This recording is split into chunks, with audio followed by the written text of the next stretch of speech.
Hello students, आज हम बात करेंगे जो हमने कल फ्रेon बनाने की विधि सीखी थी। क्योंकि हमारा जो मुख्य फ्रेon है वो फ्रेon 12 है, जिसका फॉर्मूला है CF2Cl2।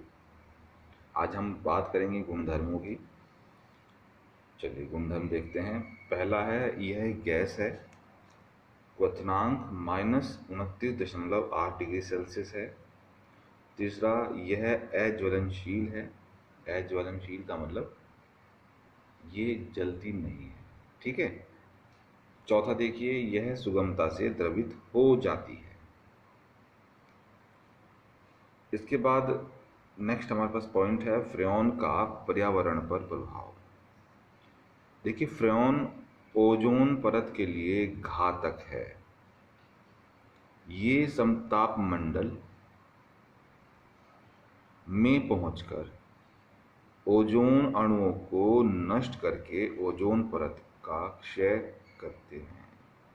यानी कि कहने का मतलब ये है कि जो समताप मंडल में हमारी ओजोन की परत है, इन गैसों की वजह से ही उस परत के अंदर होल हो चुका है। होल समझ रहे हैं ना, छिद्र। और अगर ऐसा हो गया कि ओजोन परत नष्ट हो गई तो इस धरती से जीवन सदा के लिए समाप्त हो जाएगा। ऐसा क्यों होगा? क्योंकि आपने पढ़ा भी होगा कि सूरज के साथ अल्ट्रा वायलेट किरणें जो है धरती पे आती हैं। अल्ट्रा वायलेट का हिंदी में मतलब होता है पराबैंगनी। वो अत्यंत ही खतरनाक और कैंसरजेनिक होती हैं। यानी कि यदि कोई व्यक्ति कुछ ही सेकंड यदि जो है पराबैंगनी किरणों में खड़ा हो जाए तो उसके शरीर के अंदर कैंसर उत्पन्न हो जाएगा, ठीक है। तो इसलिए ये बड़ी घातक गैसें हैं। चलिए आगे बढ़ते हैं। अब देखिए, ये ओजोन जो परत हमारी ओजोन परत है, उसको कैसे नष्ट करेगी, यहाँ पे हमने इसकी क्रियाविधि लिखी है और ये बड़ी महत्वपूर्ण है। देखिए, ये हमारे पास CF2Cl2 है, गैस है। ये अल्ट्रावायलेट किरणों की उपस्थिति में जो हमारा ये यौगिक है फ्रेon 12, ये टूट जाता है। देखिए, दो मुक्त मूलकों में, मुक्त मूलक को इंग्लिश में बोलते हैं फ्री रेडिकल्स। अब देखिए, फ्री रेडिकल बन गई। इसमें आप देख पा रहे हैं कि हमारे पास एक तो क्लोरीन मुक्त मूलक है और दूसरा CF2Cl मुक्त मूलक है। दोनों गैस अवस्था में है। ये मुक्त मूलक आपने पढ़े होंगे 11वीं के अंदर। मुझे याद आ गया कि आप लोग बहुत अच्छा जो है उस समय परफॉर्मेंस दी थी, सबने बहुत अच्छे से याद किया था। तो मैं उम्मीद करता हूँ सबको पता होगा कि जो मुक्त मूलक होते हैं वो क्या क्या होते हैं और कैसे बनते हैं। चलिए फिर भी थोड़ा सा आप लोगों के दिमाग के लिए एक सप्लीमेंट के रूप में बता देता हूँ। जो मुक्त मूलक होते हैं वो होमोलिटिक विदलन में बनते हैं, ठीक है। होमोलिटिक विदलन का मतलब जो बॉन्ड के बीच में इलेक्ट्रॉन्स हैं, जब दोनों इलेक्ट्रॉन्स अपने अपने परमाणु पर चले जाते हैं, ठीक है, बॉन्ड टूटते वक्त जब दोनों इलेक्ट्रॉन अपने अपने परमाणु पर चले जाते हैं तो ऐसा जो विदलन होता है होमोलिटिक विदलन कहलाता है। अब देखिए, क्लोरीन मुक्त मूलक और CF2Cl2 मुक्त मूलक, ठीक है। यहाँ तक तो कोई दिक्कत नहीं। अब देखिए, ये करेंगे असली गेम आगे। अब देखिए, ये जो हमारा क्लोरीन मुक्त मूलक है उसने ओजोन परत के अणु के साथ रिएक्शन शुरू कर दी। ये देखिए, ये क्लोरीन मुक्त मूलक है, ओजोन गैस के मुक्त मूलकों के साथ रिएक्शन देखिए शुरू कर दी। सॉरी, ये जो मुक्त मूलक है उसने ओजोन गैस के अणु के साथ रिएक्शन शुरू कर दी। अब देखिए, ध्यान से देखिएगा, अल्ट्रावायलेट किरणों की उपस्थिति में देखिए इसने ओजोन को ऑक्सीजन में कन्वर्ट कर दिया। और जो दूसरा हमारे पास मुक्त मूलक बना वो क्या बना? ClO मुक्त मूलक। यानी कि जो इसमें से ऑक्सीजन निकली वो इस मुक्त मूलक के साथ जुड़ गई। अब देखिए जो हमारे पास नई स्पीसीज बनी मुक्त मूलक की ClO, ये भी गैस अवस्था में। देखिए ये फिर से जो क्या करेगा, ये जो इस एक्स्ट्रा ऑक्सीजन को अलग कर देगा और वापस उसी अवस्था में आ जाएगा जिस अवस्था में ये जुड़ा था ओजोन से, ओजोन के अणु से, ठीक है नहीं।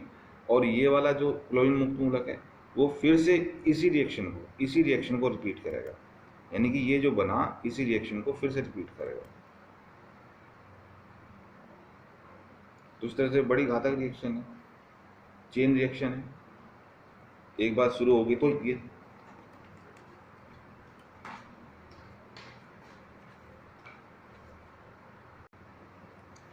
तो मैं आपसे बता रहा था कि ये बड़ी घातक स्पीसीज है। ये देखिए दोबारा बन गई और दोबारा बनने के बाद इसने फिर से इसी रिएक्शन को रिपीट कर दिया, यानी कि चेन रिएक्शन है। एक बार बन जाएगी तो ये चलती रहेगी, एक बार शुरू हो गई तो चलती रहेगी, इसका तो कोई अंत होगा ही नहीं।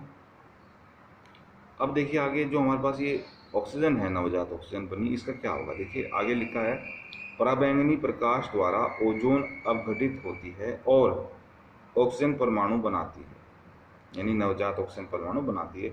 अब देखिए जो नवजात ऑक्सीजन है ये इस ओजोन से रिएक्शन करेगी, फिर से ओजोन अणु से, और O2 और O2 में कन्वर्ट करती है, ठीक है। ये जो नवजात ऑक्सीजन बनी ये फिर ओजोन के नए अणु से रिएक्शन करेगी और इससे रिएक्शन करके दो O2 के अणुओं को बना देगी। इस प्रकार ओजोन परत नष्ट होने लगती है। तो कुल मिला के हमने देखा कि भाई ये गैस इतनी खतरनाक है कि एक बार यदि इसने ओजोन का अपघटन शुरू कर दिया, ओजोन को तोड़ना शुरू कर दिया, तो इसके अंदर जो भी घटक बन रहे हैं वो एक चेन की तरह जो है आगे बढ़ते हैं, जिनको रोकना मुश्किल है। मान लिया आप इसी रिएक्शन को देखें, भाई अगर ये बन गया तो इसने फिर से ओजोन के साथ रिएक्शन करी, फिर से ये वाली स्पीसीज बनी और ये वाली स्पीसीज फिर से बन के तो इससे नवजात ऑक्सीजन बना दी, फिर से इसको बना दिया, ये वापस यहाँ पे आ गया, और जो ये ऑक्सीजन बना नवजात, इसने ओजोन के अणु नए अणु से रिएक्शन करके फिर से तोड़फोड़ शुरू कर दी, यानी कि इसने ओजोन को तोड़ के O2 में कन्वर्ट कर दिया। तो ये मैकेनिज्म आप बड़े ध्यान से समझ लें, ठीक है। तो इस प्रकार ओजोन परत नष्ट होने लगती है। इसके बाद हमारे पास आता है अगला टॉपिक, कार्बन टेट्राक्लोराइड या टेट्राक्लोरोमीथेन, इसको बोल सकते हैं आप IPAC में। बनाने की विधि है, देखिए पहला है मीथेन के क्लोरीनीकरण के द्वारा। ये रिएक्शन आपने पढ़ी हुई है, अगर आपको याद हो एल्केन चैप्टर में जब मैंने आपसे जो है बताया था कि भाई आप मीथेन का क्लोरीनीकरण करके बंद ट्यूब में लेके, तो पहले मोनोक्लोरोमीथेन बना, फिर डाइक्लोरोमीथेन बना, ट्राइक्लोरोमीथेन बना, फिर लास्ट में टेट्राक्लोरोमीथेन बनता है। तो आप इस रिएक्शन को वहाँ से चेक कर लें, आपके पास 11वीं के नोट्स होंगे, थोड़ी मेहनत करेंगे तो आपको अच्छा भी लगेगा, ठीक है। आगे चलिए, दूसरा मेथड है हमारे पास, कार्बन डाइसल्फाइड प्लस क्लोरीन की रिएक्शन निर्जल एल्यूमिनियम क्लोराइड की उपस्थिति। अब देखिए क्या हुआ कि ये दोनों के दोनों यहाँ पे सल्फर की जो हमारे पास परमाणु थे ये हट गए और यहाँ पे सल्फर की जगह 4, क्योंकि कार्बन की 4 वैलेंसी होती है तो 4 Cl यहाँ पे अटैच हो जाते हैं, कार्बन टेट्राक्लोराइड, ठीक है। और इस H2 के साथ कौन जुड़ गया, Cl2 जुड़ जाता है, ठीक है। ये बाय प्रोडक्ट है, इसकी कोई आवश्यकता नहीं है आपको, ना इसका नाम लिखें, सिर्फ मेन ये है, ठीक है। ये नाम लिख लें इसका, कार्बन डाइसल्फाइड, कार्बन डाइसल्फाइड, ठीक है। तो सरल है रिएक्शन ये भी। अब चलिए गुणधर्म की बात करेंगे। पहला है रंगहीन वाष्पशील द्रव है, क्वथनांक है 77 डिग्री सेल्सियस।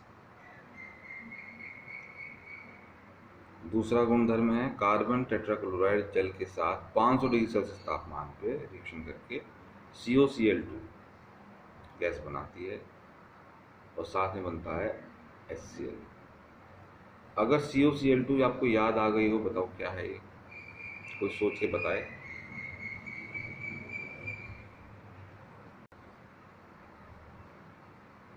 ये फास्जीन गैस है, अगर आपको ध्यान आ गया हो, ठीक है।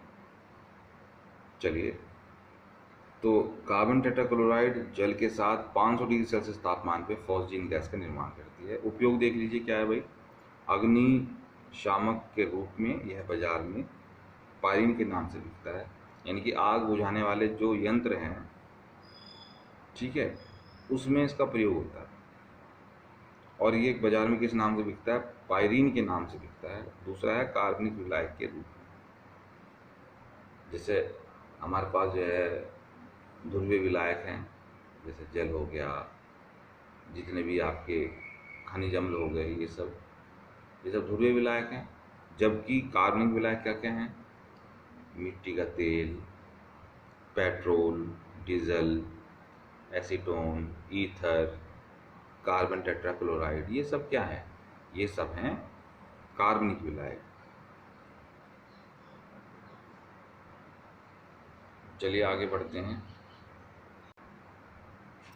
देखिए अगला टॉपिक हमारे पास डीडीटी। डीडीटी एक शक्तिशाली कीटनाशक है। बनता कैसे है, देखिए क्लोरल है हमारे पास, ये क्लोरल की रिएक्शन आपने, जो क्लोरल है इसकी रिएक्शन आपने किससे करा दी, क्लोरोबेंजीन के 2 अणुओं से। देखिए लिया तो आपने क्लोरोबेंजीन है, लेकिन जो रिएक्शन का पैटर्न है कि भाई एक क्लोरल के साथ 2 अणु रिएक्शन करेंगे। आप कोई गिन के 2 अणु थोड़ी रखेंगे क्लोरल के साथ, भाई एक अणु एक क्लोरल है और 2 अणु मैंने यहाँ पे रख दिए, ऐसे नहीं होता है। आप क्लोरल और क्लोरोबेंजीन को जब मिलाएंगे सांद्र सल्फ्यूरिक अम्ल की उपस्थिति में, तो रिएक्शन का पैटर्न ये होगा कि भाई एक क्लोरल अणु के साथ 2 क्लोरोबेंजीन के अणु रिएक्शन करेंगे। अब देखिए हमने कटिंग लगा दी है, जल निकल गया। अब ये कार्बन की दोनों वैलेंसी जहाँ से H हटा, बेंजीन की जिस पोजीशन से H हटा है वहाँ पे अटैच हो जाएंगे। ये देखिए, इसको बोलेंगे डीडीटी। चलिए इसका नाम लिखते हैं, देखिए नंबरिंग करेंगे तो 1 और 2, ठीक है। तो इसलिए इसका आईपीसी नेम क्या हो जाएगा, 2,2,bis। देखिए अब हम इनको लिख रहे हैं, ये सब नियम आपको पता है। 2,2,bis पैरा क्लोरोफिनाइल, इनको हमने बोल दिया। इसके बाद 1,1,1 ट्राईक्लोरो इथीन, क्योंकि 2 कार्बन का बना हुआ है। ये आईपीसी नेम है इसका।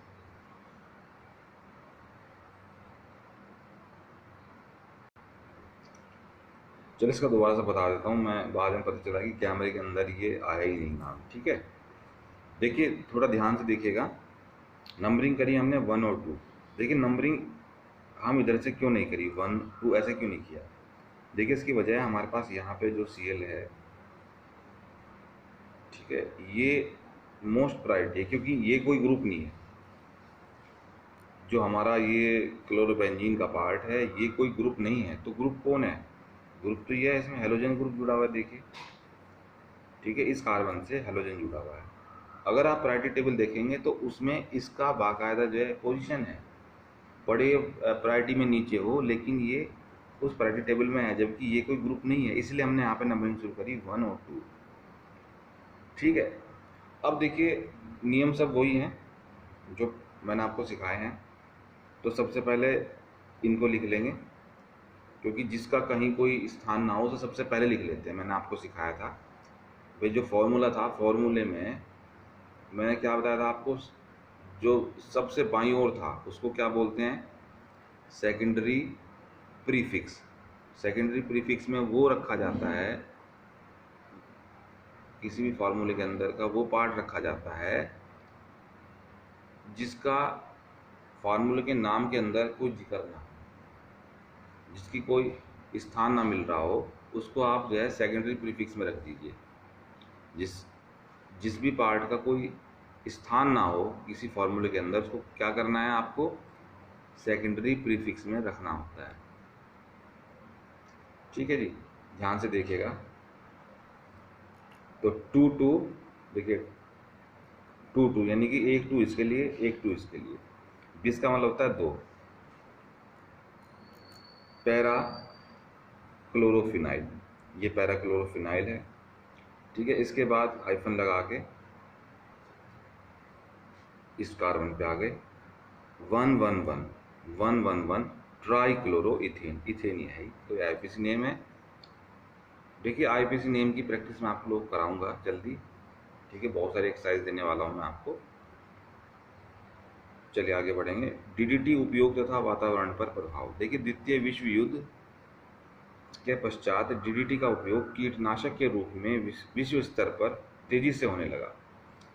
इसका घातक परिणाम यह सामने आया कि कीटों में डीडीटी के प्रति प्रतिरोधकता उत्पन्न हो गई। डीडीटी के अधिक स्थायी होने के कारण यह वातावरण को प्रदूषित करने लगा।